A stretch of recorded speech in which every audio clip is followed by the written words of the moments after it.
যেদিন ভগবান ফিরিয়ে দিয়েছিলেন তার প্রেম ওরা ভক্তি জানেননি কোনো বাইরে এই দেশের উদ্দেশ্যে ভক্তদের উদ্দেশ্যে ভক্ত এবং ভগবানের চরম প্রাপ্তি হয়েছিল সেই দিন ভক্তের হয়েছিল ভগবান সেই সাথে ভক্ত সঙ্গে নৃত্য করেছিলেন। তাই এই রাস পূর্ণিমায় আপনারা উপস্থিত হয়েছেন সবাই, এটি পরম সৌভাগ্যের কথা। সমস্ত লীলার মধ্যে ভগবানের সমস্ত লীলার মধ্যে এই রাসলীলাই সর্বশ্রেষ্ঠ। রাসলীলার একটি কাহিনী হোক বা একটি শব্দ হোক, সেটি যদি ভক্ত মুখে উচ্চারিত হয় তাতে আমার গোবিন্দ যত খুশি হন, হাজারো অশ্বমের ক্ষেত্রে করলেও তত খুশি হন না। তাই এটি অত্যন্ত তাৎপর্যপূর্ণ। সবাই যে উপস্থিত হয়েছেন সেটি বহু বহু জন্মের পুণ্য ফলের ফলে। আর সেই সঙ্গে এখানে যারা গোপী বেশে উপস্থিত হয়েছে তারা ছোট আছেন, বড় আছেন, সবাই বহু বহু জন্মের অবশ্যই শক্তির ফলে তারা আজ গোবিন্দকে দর্শন করবে, গোবিন্দের সাথে মিলিত হবে মনে মনে ভাবনায়। সেই ভাবনা নিয়ে তারা গোপী ভাবে সাজিত হয়ে তারা উপস্থিত হয়েছে। তাই বলেছেন, বহু গীতায় বলেছেন ভগবান, বহু নাম জন্ম নামন্তে জ্ঞানমান মাং প্রপদ্যতে বাসুদেব সর্বমিতি স মহাত্মা সুদুর্লভ। এটি সহজ কথা নয়। বহু নাম জন্ম নামন্তে, বহু বহু বহু জন্মের পরে সেই জ্ঞান একজনের লাভ হয়। জ্ঞানমান প্রপদ্যতে, কি জ্ঞান লাভ হয়? বাসুদেব সর্বমি, বাসুদেব ভগবান কৃষ্ণ, বাসুদেব সব কিছুর মূল, সব কিছুর মূল তিনি, তিনি আদি, তিনি অন্ত, তিনি মধ্য আছেন। এই জ্ঞান লাভ হয় বহু বহু জন্মের স্বীকৃতি।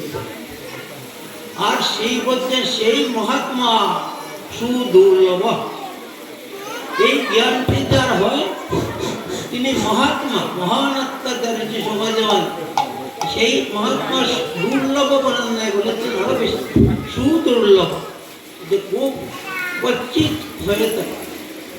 তাই আজকে যারা ভাবনা নিয়ে, লালসা নিয়ে, কি লালসা?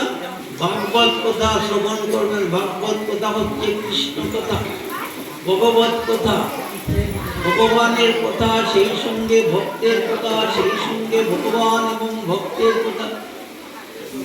এবং বিশেষ করে আজকের দিনে সেই রাসলীলা কথা শ্রবণ করতেই আপনারা এসেছেন সবাই। সেটি মহাভাগ্যের ফলে। তাই এই রাসলীলা শ্রবণটি একটু তাৎপর্যপূর্ণ আছে, একটু কঠিন আছে। শ্রবণ করে দর্শন হয়। শ্রবণ যখন করবেন তখন চোখের মধ্যে সেই দৃশ্যটা যদি এসে যায়, এই যে কথাটা শুনলাম তার সাথে যে দৃশ্যটা এসে যায়, তখনই হলো প্রকৃত শ্রবণ। তাই শ্রবণ করে করে দর্শন করবেন সেই দিটা। তাই সেটি শ্রবণের মতো শ্রবণ করতে হবে। আর ভগবানের কথা যেখানে হয় সেই স্থানটিতে ভক্তের সমাগম হয়। আর ভক্ত যেখানে, সেখানে ভগবান আছেন, রাধা গোবিন্দ আছেন, নিতাই গৌর আছেন, সমস্ত ভক্তরাও আছেন, দৃশ্যমান এবং অদৃশ্যমান আছেন। তাই সেটিকে বলা হয় বৃন্দাবন সম, আর নবদ্বীপ সম, আর ত্রিবাসঙ্গন সম। তাই এই মুহূর্তে এটি এমনিতেই গুপ্ত গোপীনাথ অঙ্গন, গোপীনাথের কুঠি। তার মধ্যে আজকে সেই গোপীনাথের লীলা কাহিনী হচ্ছে। তাই এই মুহূর্ত থেকে সবাই ভাববেন, মনে করবেন যে আপনি অবস্থান করছেন বৃন্দাবনে। বৃন্দাবনে অবস্থান করছেন কোথায়? সেই রাসস্থলীতে। বৃন্দাবনের নির্দিষ্ট স্থান আছে রাসস্থলী। 5000 বছর পূর্বে যেখানে আমার কৃষ্ণ গোপীর সঙ্গে সেই মধুর থেকে মধুরতম লীলা করেছেন, ভক্ত এবং ভগবানের মিলন লীলা করেছেন। তা সেটি রাসস্থলী, সেটি রাসমণ্ডলী। তাই এটি মনে মনে করতে হবে যে আমি এখন থেকে আমি সেই স্থানে অবস্থান করি। সেই স্থানে অবস্থান করলে আমার আচার আচরণ কথাবার্তা সবকিছু একটু পরিবর্তন ছিল। একজন মহাপুরুষ বলেছিলেন যে যখনই আপনি হরি কথা যেখানে হয়, কৃষ্ণ কথা যেখানে হয়, ভগবানের কথা যেখানে হয়, সেই হরিবাসনে যখন প্রবেশ করবেন তখন একটা গণ্ডি আছে, সীমানা। এই সীমানাটা যখন আপনি পেরিয়ে সেখানে পা রাখবেন তখন চৌকার সব ঘরের চৌকার থাকে না, চৌকার দরজার সীমানা, এখানে যখন প্রবেশ করবেন তখন পুরানো সব কথা ছেড়ে দিতে হবে। পুরানো কথা কি? আমার কথা, সংসারের কথা, কত দেনা পাওয়ার কথা, আনন্দ বেদনার কথা, জাগতিক যেগুলো আছে, ভালো কথা আছে, খারাপ কথা আছে, আর কথা আছে কোনো কাজে না, এইগুলা সেই মুহূর্তে সেটি ত্যাগ করে।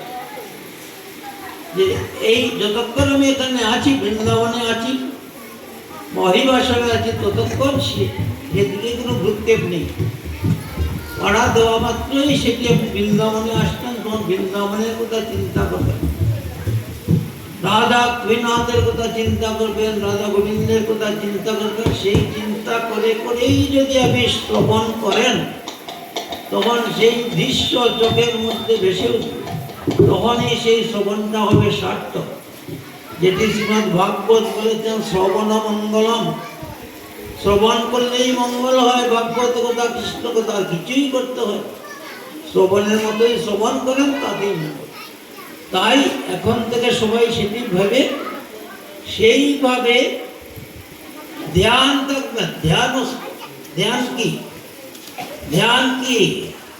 সেই গোবিন্দ চিন্তায় তন্ময় থাকা, ভগবত চিন্তায় তন্ময় থাকা, অন্যদিকে মন টন নেই, সেটি হলো ধ্যান। ধ্যানে থাকতে হবে, তখনই সেটি সবার জন্য ভালো আর নিজের জন্য ভালো। এই ভক্তবৃন্দ আপনাদের বলার প্রয়োজন নেই, অনেক ভাগ্যের ফলে এখানে এসেছেন, তারপরেও এইভাবে ধ্যানস্থ হয়ে কথাগুলো শুনবেন। আর আজকের যে ভাগবতীয় কথা সেটি একটু ভিন্ন ধরনের। সেটিতে আমার কথাটি গৌণ থাকে, আমি শুধু ভূমিকা দিয়ে ধরিয়ে দিব, আর মুখ্য থাকবে গোপীদের ভূমিকা। তারা সেই কথার ভঙ্গিতে সেটি সঙ্গীতের মাধ্যমে প্রকাশ করবে, সেটিতে বোঝার খুব সুবিধা হবে যাদের মনোযোগ দেয়। এখন নৃত্যের মাধ্যমে সেটি প্রকাশ করবে, তাই তারাও তো নতুন ছোট, তাই তাদেরকে সেই তাদের যে মনের লালসা সেটি যেন পূরণ হয়। তারা সুন্দর করে শ্রী গোপীনাথ, রাধা গোপীনাথের সামনে তাদের মনের মাধুরী মিশিয়ে তাদের ভাবনাকে সুন্দর করে তুলতে পারে সঙ্গীতের মাধ্যমে এবং নৃত্যের মাধ্যমে। সবাই আপনারা তাদের জন্য আশীর্বাদ করবেন।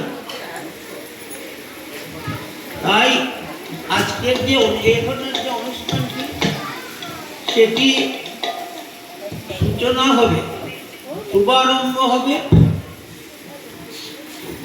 গীতার একটি শ্লোক আবৃত্তির মাধ্যমে। আবার বলছেন যেটি তুমি করো প্রথমে গীতাকে গ্রহণ করে নিবে। গীতার শ্লোকটি আজকে বলবে আমার নাতি যুগের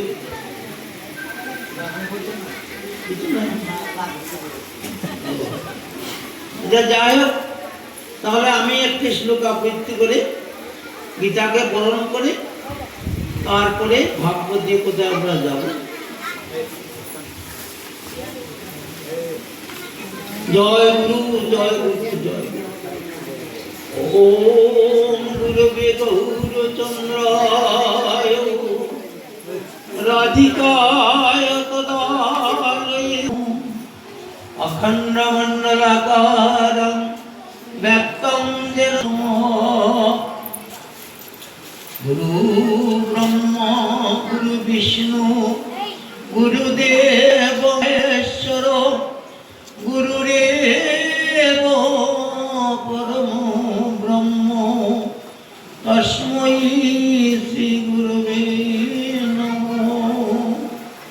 মন্নাথ শ্রী জগন্নাথ মদ্গুরু শ্রী জগদ্গুরু মদাত্মা সর্বভূতাত্মা তস্मै শ্রী গুরবে নমঃ। বন্দে অহং শ্রীযুতপদকমলাং শ্রীগুরুং বৈষ্ণবাংশ্চ শ্রীরূপং সপ্রজাতং সগণ রঘুনাথান্বিতং তং সজীবং সদ্বৈতং সবদূতং পরিজনসহিতং কৃষ্ণ চৈতন্য দেবং শ্রী রাধা কৃষ্ণ পদং সগণ ললিতাং শ্রী বিশাখান্বিতাংশ্চ সর্বেভ্য সাধু বৈষ্ণবেভ্যো নমো নমঃ। নারায়ণং নমস্কৃত্যং দেবীং সরস্বতীং ব্যাসং ততো জয়মুদীরয়েৎ। নমো ব্রহ্মণ্যদেবায় গো ব্রাহ্মণহিতায় চ জগদ্দিদায় কৃষ্ণায় গোবিন্দায় নমো নমঃ। কৃষ্ণায় বাসুদেবায় দৈবকীনন্দনায় চ নন্দগোপকুমারায় গোবিন্দায় নমো নমঃ। হে কৃষ্ণ করুণা সিন্ধু দীনবন্ধু জগৎপতে গোপেশ গোপিকাকান্ত নমস্তুতে। তপ্ত কাঞ্চন গৌরাঙ্গী রাধে বৃন্দাবনেশ্বরী বৃষভানুসুতে দেবী তং নমামি হরিপ্রিয়ে। বৃন্দায় তুলসীদেবৈ প্রিয়ায় কেশবৈশ্চ কৃষ্ণ ভক্তি প্রদে দেবী সত্যবৈত্তৈ নমো নমঃ। বন্দে পঞ্চতত্ত্বাত্মকং কৃষ্ণ ভক্ত স্বরূপকং ভক্ত অবতারং ভক্ত একং তং নমামি ভক্ত শক্তিকং। বন্দে বৃন্দাবনং গুরুং কৃষ্ণং কমলালোচনম বল্লভী বল্লভং দেবং রাধানিঙ্গিত বিগ্রহম। জয় রূপ সনাতন ভট্ট রঘুনাথ শ্রীজিৎ গোপাল ভট্ট দাস রঘুনাথ। এই ছয় কুশারি করি চরণ বন্দন যা হইতে বিঘ্ন নাশ অভীষ্ট পুরাণ। এই ছয় কুশাই জল মুই তার দাস কাশবার পদরেণু মোর পঞ্চগ্রাস। কাজে চরণ সেবী ভক্ত সঙ্গে বাস জনমে জনমে হোক এই অভিলাষ।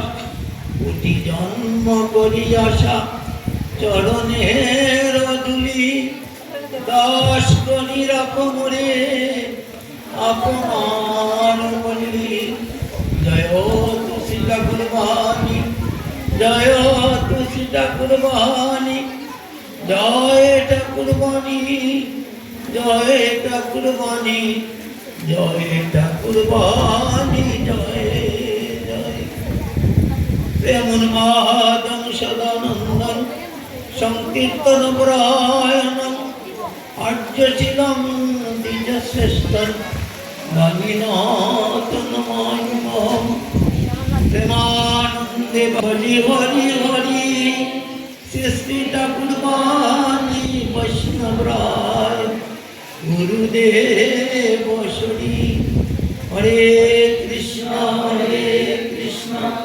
কৃষ্ণ কৃষ্ণ হরে হরে হরে রাম রাম রাম হরে হরে হরে কৃষ্ণ কৃষ্ণ কৃষ্ণ হরে হরে হরে রাম রাম রাম হরে হরে হরে কৃষ্ণ কৃষ্ণ কৃষ্ণ হরে হরে হরে রাম রাম রাম হরে হরে জয় গুরু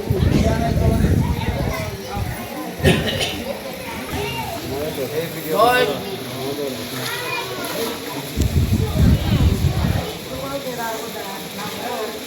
জয় গুরু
ओम नमो भगवते वासुदेवाय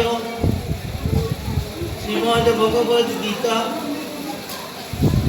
श्रीमद् भगवद गीता मूलमंत्रेश्व श्री भगवान दिव्याश ऋषिरष्टवचंद श्री कृष्ण परमात्मा देवता अशुचानन्द शतस्थं त्यज्ञपदांश भाषयति बीजम् सर्वधर्मान् परित्यज्य मामेकं शरणं व्रज इति शक्ति अहं तां सर्वपापेभ्यो मोक्षयिष्यामि मा शुच इति किलकम् অত ধ্যান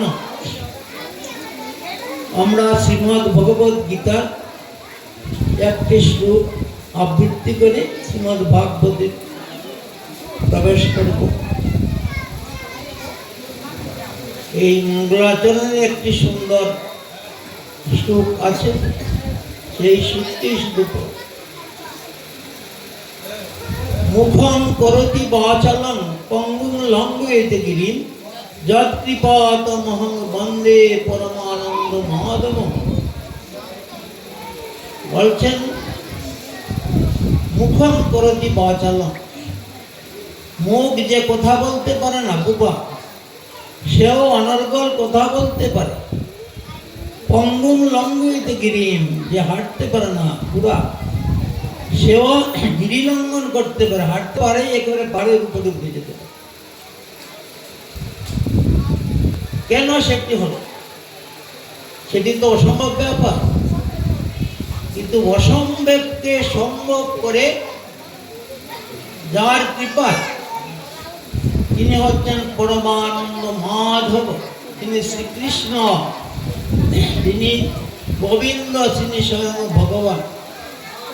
এই ভগবানের কৃপা হলে, কৃষ্ণ কৃপা হলে অসম্ভব বলে কিছু থাকে না, সব সম্ভব হয়ে যায়। আমাদের জীবনে যদি কৃষ্ণ কৃপা লাভ করা যায়, ভগবত কৃপা লাভ করা যায়, কিভাবে লাভ করে? এমনিতে তো আসবে না। সেই কৃপা লাভের জন্য ভগবানের ভজন করতে হবে। ভগবানকে স্মরণে, মননে, চিন্তনে যদি আমরা করতে পারি, ভগবানের শরণাপন্ন হতে পারি, ভগবতময় জীবন করতে পারি, তাহলে ভগবানের সেই কৃপা বর্ষিত হবে। আর যখন সেটি বর্ষিত হবে, তখন সেই জীবনের কোনো অসম্ভব থাকবে না। জাগতিকে তো অনেক অসম্ভবে আমরা পড়ে যাই, কিন্তু গোবিন্দ কৃপা হলে সেই অসম্ভব দেখতে দেখতে সম্ভব হয়ে যায়। তাই যা কিছু আমরা করব, যদি ওই গোবিন্দকে স্মরণ করে, এই শ্লোকটি যদি স্মরণ করে করতে পারি, তাহলে সব সম্ভব হয়ে যায়। কঠিন মনে হচ্ছে, অনেক কঠিন, সেটি পারবো না, সেটি আমার বুদ্ধিতে হচ্ছে না, আমার জ্ঞানে হচ্ছে না, কিন্তু গোবিন্দকে স্মরণ করলে সেটি সহজ থেকে সহজে হয়ে যাবে। অসম্ভব বলে কিছু থাকে। তাই আমরা এইটি বরণ করে নিলাম মনে প্রাণে, যাতে আজকের যে আমাদের অনুষ্ঠানটি আছে সেটি একটি নতুনত্ব আছে ভাগবতী আলোচনা। তাই সেটিও যেন রাধা গোবিন্দের কৃপায়, নিতাই গৌরীর কৃপায়, ভক্তবৃন্দের কৃপায় যেন সুন্দরভাবে সুসম্পন্ন হয়। শ্রী রাধা গোপীনাথকে এই যারা নতুন এসেছে গোপীভাবে, তারা যেন তাদের প্রাণ ঢালা ভক্তি দিয়ে সন্তুষ্ট করতে পারে। জয় গুরু, জয় গুরু। ওম তৎসৎ। ওম নমো ভগবতে বাসুদেবায়। শ্রীমদ্ ভাগবতম। শ্রীমদ্ ভাগবতের রচয়িতা শ্রীকৃষ্ণ দ্বৈপায়ন বেদব্যাসে শ্রীচরণ কমলে জানাই শত শত কোটি প্রণাম। শ্রীমদ্ ভাগবত প্রথম যিনি কীর্তন করেছিলেন শ্রী সুখদেব গোস্বামীর শ্রীচরণে জানাই শত কোটি প্রণাম। যাকে উদ্দেশ্য করে প্রথম শ্রীমদ্ ভাগবত কীর্তিত হয়, পরম ভক্ত পরীক্ষিত মহারাজের শ্রীচরণে জানাই অসংখ্য প্রণাম। শ্রীমদ্ ভাগবতের যত বক্তা শ্রোতা ছিলেন, হবেন ও আছেন, সবারও শ্রীচরণে জানাই অসংখ্য প্রণাম। শ্রীমদ্ ভাগবতম নিগম কল্পতরু গলিত ফলম সুখ মুখাদ অমৃত দ্রব সংযুতম পিবত ভাগবত রসমাল মুহু রুহু রসিকা ভুবি ভাব। শ্রীমদ্ ভাগবতম। আজ আমরা ভাগবতের অন্য কিছু আলোচনা না করে ওই রাসলীলা সম্পর্কে একটু ভূমিকা টেনে দিব, তারপরে তারা সেটি সঙ্গীতের মাধ্যমে, নৃত্যের মাধ্যমে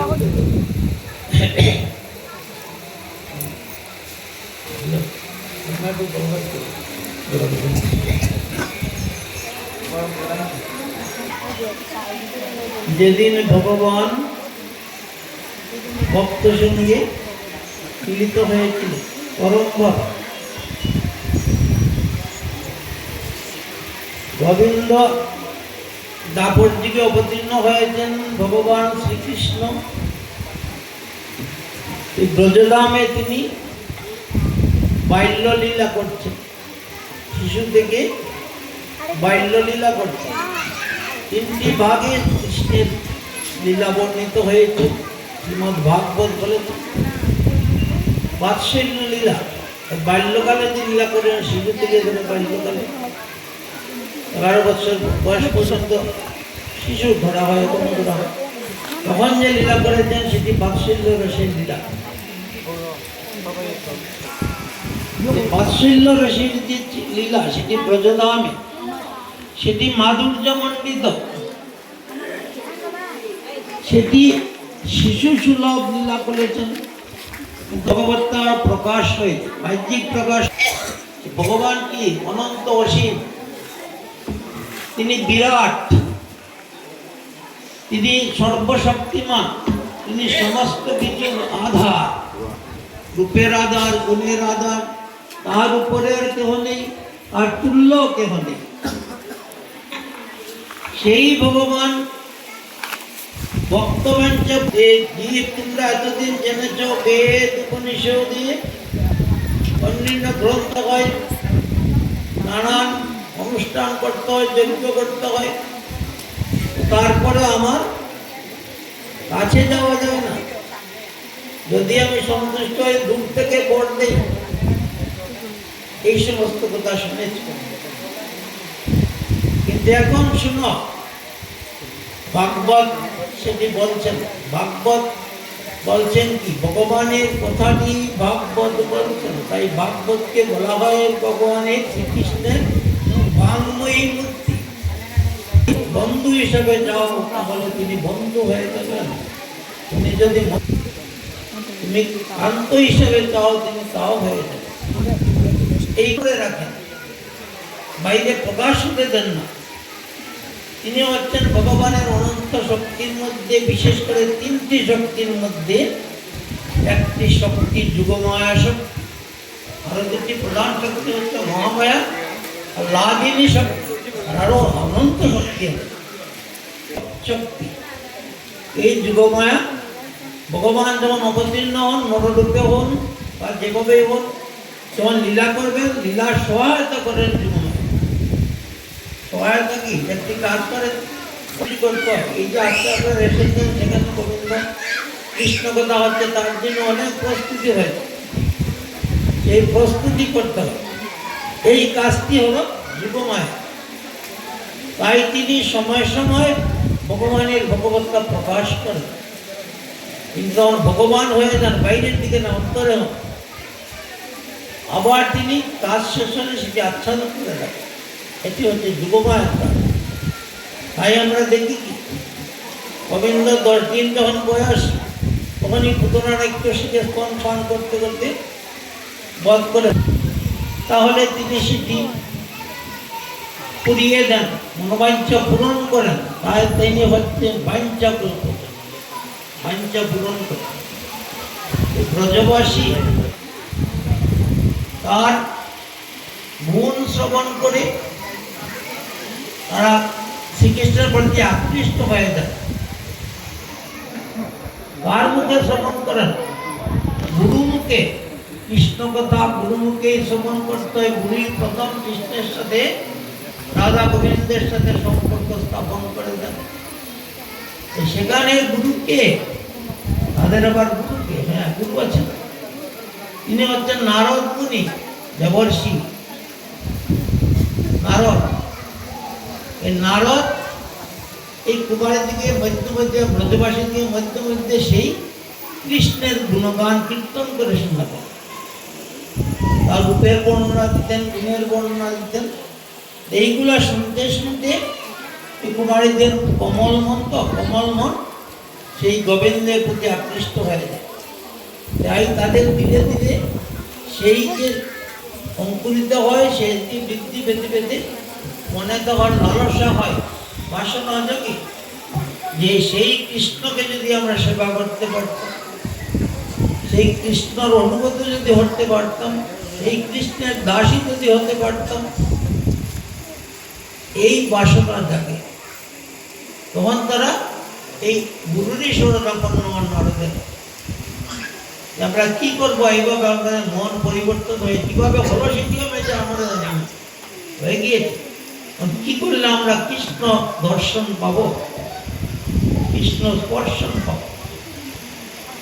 ওই নারদ দেখে বলে দিলেন এইভাবে যেটা একটি ব্রতর সঙ্গে আমি বলছি ব্রত করো, সেটির নাম হচ্ছে কাত্যায়নী ব্রত।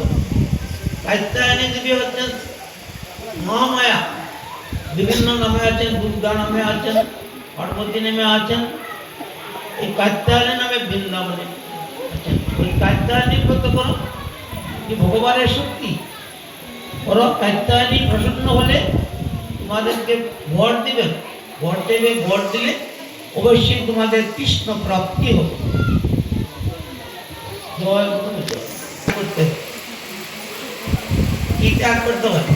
নিজের সুখ, নিজের সুখ ত্যাগ করতে হয়, নিজের কামনা বাসনা ত্যাগ করতে হয়।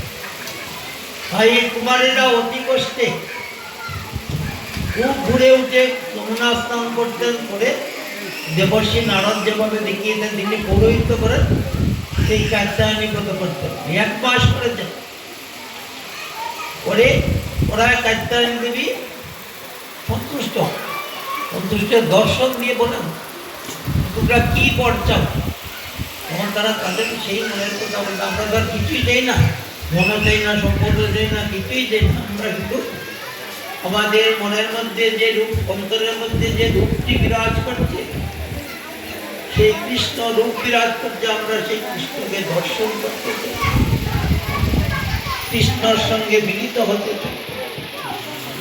কাত্যায়নী খুশি হয়ে বললাম তাই হবে, তোমাদের অবশ্যই কৃষ্ণ প্রাপ্তি হবে, ওই বর পেয়ে গেল। এই গোপীরা সেই বর পেয়ে অত্যন্ত খুশি। ভগবান ভক্তকে বারবারই পরীক্ষা করে, তারা তো বর পেয়ে গিয়েছে, অবশ্যই তিনি কাত্যায়নীর কথা রাখবেন, কিন্তু তার আগে আমার গোবিন্দ তাদের মনের যে বাসনা, সেটিতে কোনো খাদ আছে কিনা, কোনো স্বার্থ আছে কিনা, কোনো কলুষ আছে কিনা, একেবারে নির্মল আছে, সেটি পরীক্ষা করছে। যেমন সোনা তো সুন্দর, উজ্জ্বল, মূল্যবান, কিন্তু সোনার মধ্যে কি থাকে? কিছু খাদ থাকে।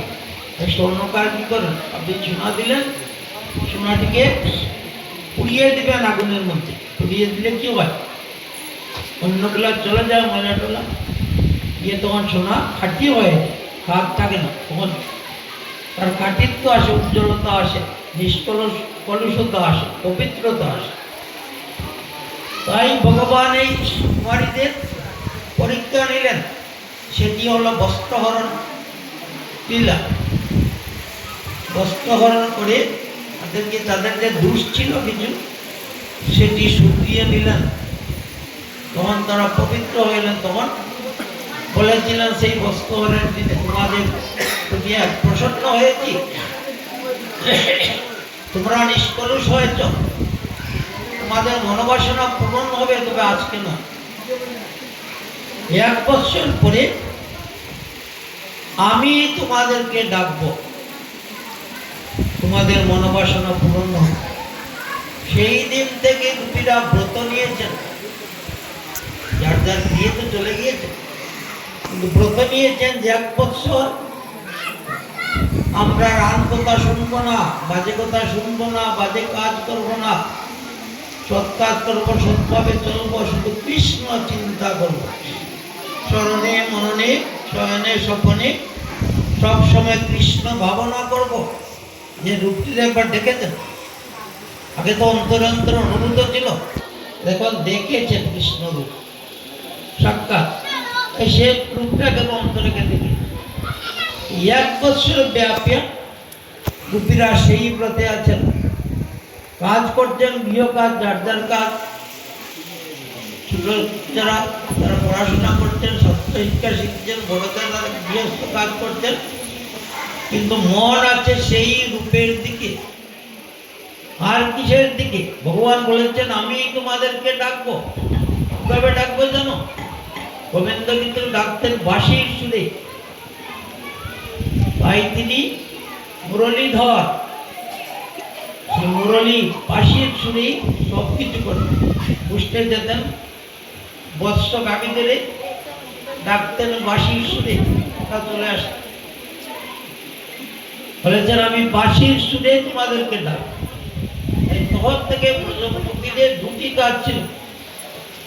একটি হলো কৃষ্ণের সেই রূপটি মনে মনে চিন্তা করা, আর কান পেতে থাকা যে কখন বাঁশির সুর ভেসে উঠবে, আমাকে ডাকবেন কৃষ্ণ। এই সমস্ত কিছুই করতেন, কিন্তু মন এবং কান দুটি কৃষ্ণের দিকে ছিল। কখন ডাকে যে শুনবে। এইভাবে 1 বছর কেটে গিয়েছে। তারাও বলতে পারেন না, আমার গোবিন্দ বলতে পারেন না, কারণ তিনি যখন ভগবত্তা তার না আসবে তখন তিনি বলতে পারবেন। তিনি সাধারণ ছিল, তখন 8-10 বছর হবে। কিন্তু একজন সেটি জানেন, তিনি হচ্ছেন যোগমায়া দেবী। তিনি হিসাব করে করে যাচ্ছেন যে মানে একটা লীলা হবে, ভগবান ভক্তের সাথে একেবারে অন্তরঙ্গ ভাবে মিশে যাবে, মিলে যাবে। তাই তিনি হিসাব রেখেছেন। যখন দেখেছেন যে 1 বছর তো হয়ে গিয়েছে, এখন তিনি তো লীলা সহায়ক, তিনি সেই যে মিলন হবে, এই যে রাস হবে, তার জন্য প্রস্তুতি নিয়েছেন। কিভাবে প্রস্তুতি নিলেন? তিনি শরৎকালে, রাত্রিকালে শরতের চাঁদ স্নিগ্ধ, তাদের আলোতে এমনি সিদ্ধ, আর শরতের আকাশটাকে পরিষ্কার, তখন তাদের আলোটা স্নিগ্ধ, আলোটা রজতামে পড়েছে। আর এই শরৎকালের যেগুলা পুষ্প, সেই পুষ্প ফুটে উঠে, পুষ্প কখন ফুটে? আস্তে আস্তে করে ফুটে। সকালে দেখলেন একটি কলি আছে, এগুলো পুষ্পে কয়েকদিন আগ থেকেই কলিটাকে ছোট ছোট ছোট ছোট কলিটা বড় হয় নিজের ইচ্ছায়। সকালে দেখলেন কলিটা বেশ বড় হয়েছে, 12টা 1টা বা 3টার সময় রাত্রে দেখবেন সেই কলিটা বেশ বড় হয়ে প্রস্ফুটিত হচ্ছে, আর সকালবেলা একেবারেই প্রস্ফুটিত হয়েছে। সেটি নিজের ইচ্ছা গোবিন্দ কৃপা হয়ে কেউ দূর করে করতে পারবে। তাই শরৎকালীন পুষ্পগুলা সেদিন খুব সুন্দরভাবে প্রজনমে ফুটেছে। তখন রাত্রি, গভীর রাত্রি হয়ে তখন যুগমায় ভাবলেন যা সময় তো হয়ে গেছে, আজকেই ব্রজধামকে সেইভাবে সজ্জিত করব। ওই তিনি সমস্ত ঋতুর ফুলকে, এক ঋতুতে যাদের ফুল ফুটে, বিশেষ করে ষড়ঋতুর সমস্ত পুষ্পকে স্মরণ করলেন। যা যেমন একটি লীলা ঘটতে যাবে, তোমরা সবাই সেটিতে অংশগ্রহণ করো, যুগমায় জানালেন।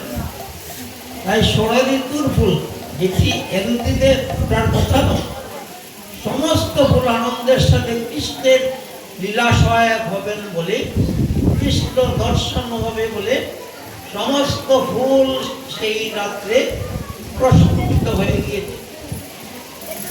আর শরৎকালীন রাত্রে মৃদুমন্দ বাতাস বয়, মৃদুমন্দ বাতাস বইছে। আর সেই ফুল গাছের, ফল গাছের পত্রগুলা তখন শরৎকালে কিছু শিশির পড়ে, কুয়াশা নয়, শিশির। গভীর রাত্রে সেই পাতার মধ্যে শিশির পড়েছে, সেটি যেন শিশিরে স্নাত হয়ে গিয়েছে। ফুল গাছগুলো যেন স্নান করে উঠে, তাই ফুলের মধ্যেও শিশির পড়েছে। প্রস্ফুটিত পুষ্প, পদ্ম বলেন, জলপদ্ম বলেন, জলপদ্ম বলেন, মল্লিকা বলেন, জুটি ফুল বলেন, যত ফুল, সবটির মধ্যে এইভাবে বিন্দু বিন্দু শিশির পড়েছে। তা যেন মনে হচ্ছে সেই সময়ে প্রত্যেকটি ফুল এবং পত্রের মধ্যে মুক্তার কোনা কোনা মুক্তা লেগে আছে। এই অপরূপ শোভা হয়েছে। সেই সুবা যখন হয়েছে অপরূপ, তখন ভগবান তখন তো শিশু, মায়ের কাছে শিশু, 10 বছর তো শিশু। তো মা প্রত্যেকদিন কি করতেন, আর সন্তানকে একটি কক্ষে ঘুম পাড়িয়ে গিয়ে তিনি অন্যান্য কাজ করে পরে আসতেন। ওই কক্ষে ঘুম পাড়িয়ে রেখেছেন, মা ঘুমের গান টান গাইয়ে ঘুম পাড়ানো গানটি গোপালকে ঘুমিয়ে রেখে। আর সেই কক্ষের উপরটি একটি বাতায়নের উপর দিকে একটি চিত্র ছিল। এই যে অপরূপ সুবা হয়েছে, তার গন্ধ সমস্ত সুবাস সমস্ত ব্রজধামে ছড়িয়ে পড়েছে। আর এই চন্দ্রের কিরণ, স্নিগ্ধ কিরণ সব কিছু মাঝে পড়ে সেটি আরো উজ্জ্বল হয়েছে। ওই কিরণটি ওই যে ছিদ্র ছিল, সেই ছিদ্রপথে গিয়ে যে বিধি বিধান যোগমায়ের ইচ্ছায় ছিদ্রপথে গিয়ে গোবিন্দের বদনে পড়েছে। ছোট্ট চিত্র দিকে যে টর্চার আনার মতো গিয়ে পড়েছে গোবিন্দের বদনে, কিন্তু ঘুমিয়ে আছে। ওই হঠাৎ করে কৃষ্ণের গোপালের ঘুম ভেঙে গিয়ে, ঘুম ভেঙে তখন অতি সুন্দর এই সুবাস কোথা থেকে আসছে। আর তখন চোখ মেললেন, ঘুমেছিলেন তো, চোখ মেললেন। ভগবানের চোখের দৃষ্টি কিন্তু ঘোড়ার ভিতরে আবদ্ধ করে রাখলো, সমস্ত বিশ্ব ব্রহ্মাণ্ডে দেখতে পাবে। ভগবত শক্তি যখন থাকে, ওই চিন্তা যখন করছেন, তখন যোগমায় তো সেটি জানেন, তিনি তার আচ্ছাদন একটু সরিয়ে দিয়েছেন। ওই ঘরের ভিতরে, বদ্ধ ঘরের ভিতরে থেকেই গোবিন্দ আর সমস্ত ব্রজধামের, সমস্ত বিশ্ব ব্রহ্মাণ্ডের দৃশ্য তার চোখের সামনে ভেসে উঠে। যেন সেটি অপরূপ শোভা, সেই রাত্রি, গভীর রাত্রিতে অপরূপ শোভায় সজ্জিত। তখন সেই শোভা দেখে ভগবান বিস্মিত হয়ে গেলেন। এই যত রূপ সবই তো ভগবানের রূপ, কিন্তু তার রূপের যে এত স্নিগ্ধতা, এত উৎকর্ষতা, এত সুন্দর, সেটি যা তিনি দর্শন করে তিনি বিমোহিত হয়ে গেছেন, মুগ্ধ হয়ে গিয়েছেন। গোবিন্দ যখন মুগ্ধ হয়ে গিয়েছেন, তখন তিনি ভাবছেন এটি অবশ্যই যোগমায়ের কাজ হবে। ওই তিনি যোগমায়াকে স্মরণ করছেন, যোগমায়া তো কাছেই আছে, যোগমায়া স্মরণ করছেন। ওই যোগমায়া স্মরণ করতেই তো উপস্থিত হয়েছে। যোগমায়া বলছে, প্রভু বলুন আপনি, আমি কি করবো, কি সেবা করব? আমার গোপাল বলছেন, ভগবান বলছেন, এ দেবী তুমি তো সেবা আরম্ভ করেই দিয়েছ। এই যে প্রকৃতিগত শোভা তো কোনোদিন দেখি নেই, আজকে যে অপরূপ শোভা রাত্রিতে, এই শারদ রাত্রিতে, সেটি তো তোমারই কাজ আমি বুঝতে পেরেছি। তবে তুমি যেটি করেছো সেটি খুবই ভালো, খুবই সুন্দর। সেই যে রাত্রির শোভাটি, শারদ রাত্রির যে শোভাটি, সেটি বর্ণনা করেছেন শ্রীমদ্ ভাগবত, পূর্ব ভাগবত। আর সেই ভাগবতীয় বর্ণনা সেটি তো সবাই শোনেন, সবার অন্তরে সেটি সেইভাবে থাকে। কিন্তু যারা ভক্ত, যারা একান্ত মনে, যাদের মধ্যে কবিত্ব আছে, যাদের মধ্যে প্রেম আছে, ভালোবাসা আছে, তাদের মধ্যে সেটি বেশি প্রস্ফুটিত হয়। তাই সেই রাত্রির ভাবটি, অপরূপ শারদ রাত্রির ভাবটি বৈষ্ণব কবি ওই 5000 বছর আগে সেটি শুনেছেন, ভাগবতে দেখেছেন, অন্তর্নেত্রে দর্শন করেছেন, শুনেছেন। সেই ভাবটি তার মধ্যে জেগে উঠেছে। তিনি ধ্যান নেত্রে দেখেছেন, ধ্যান করছেন, ভাগবত পড়ে পড়ে শুনে শুনে ধ্যান করছেন, তখন তার চোখের মধ্যে সেই রূপটি ভেসে উঠেছে। তখন সেই বৈষ্ণব কবি গোবিন্দ দাস অপূর্ব একটি পদ রচনা করেছেন, ভাগবতীয় শারদ ছন্দ পবনমন্দ।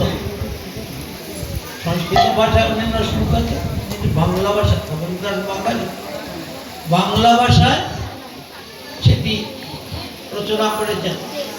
সেই পদটি এখন এই গোপীরা সেইভাবে ভাবিত হয়, গোবিন্দ দাসের সেই পদটিকে মধুর সুরে আপনাদের মধ্যে তুলে ধরবে। আর সেই সাথে সেই সুরের সাথে উদ্বেলিত হয়ে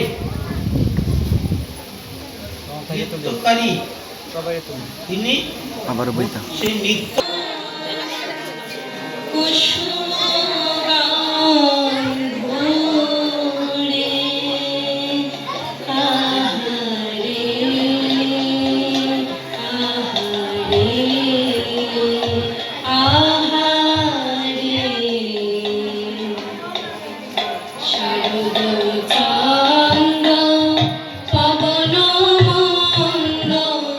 বিপিনে ভরলো কুসুম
বৃন্দাবনে দেখো ফুল ফুটেছে ষড়ঋতু একত্র হয় ষড়ঋতু একত্র হয় বৃন্দাবনে দেখো ফুল ফুটেছে বৃন্দাবনে দেখো ফুল ফুটেছে গোবিন্দ সেবায় লাগবে বলে গোবিন্দ সেবায় লাগবে বলে বৃন্দাবনে দেখো ফুল ফুটেছে বৃন্দাবনে দেখো ফুল ফুটেছে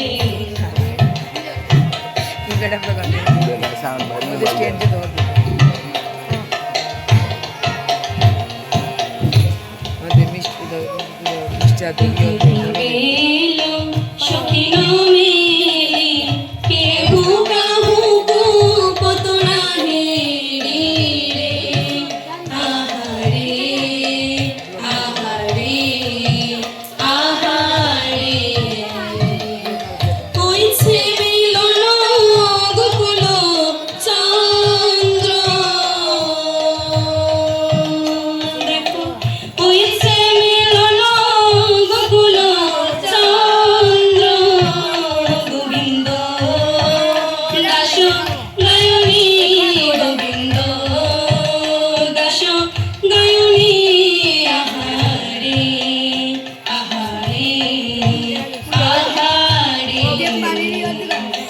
বৃন্দাবনে দেখো ফুল ফুটেছে বৃন্দাবনে দেখো ফুল ফুটেছে ষড়ঋতু একত্র হয় ষড়ঋতু একত্র হয় বৃন্দাবনে দেখো ফুল ফুটেছে বৃন্দাবনে দেখো ফুল ফুটেছে গোবিন্দ সেবায় লাগবে বলে গোবিন্দ সেবায় লাগবে বলে বৃন্দাবনে দেখো ফুল ফুটেছে বৃন্দাবনে দেখো ফুল ফুটেছে বৃন্দাবনে দেখো ফুল ফুটেছে